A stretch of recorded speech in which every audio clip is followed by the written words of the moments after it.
Hello everyone, my name is Andrea Dunbar. I'm from CSEM and I'm delighted to be able to talk today at the Embedded Vision Summit. I'm going to talk to you about a vision system for grain detection. But before I start, I just want to give a few words about my company, CSEM.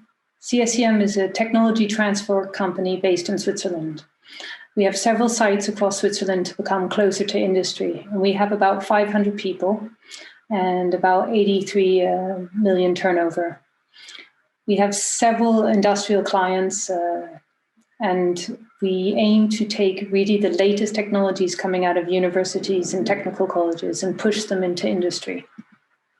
In doing this, you might know some of the products that we've put on the market. We are about just over 30 years old, and some of the first product that we put onto the market was the Logitech trackball mouse, the large volume optical mouse. We also developed the first time of flight camera back in 2003. More recently, we've been working on some wearables such as the Ava fertility tracker bracelet and some more green applications such as water loss in fire hydrants, where up to 14% of the water can be lost, and also in seeding.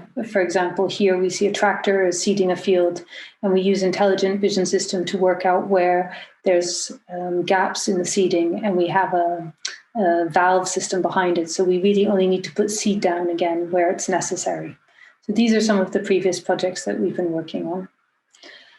We have three main areas in which we work: technologies on precision manufacturing, technologies on sustainable energy. And what I will be talking about today is on digitalization, particularly in Industry 4.0 and artificial intelligence.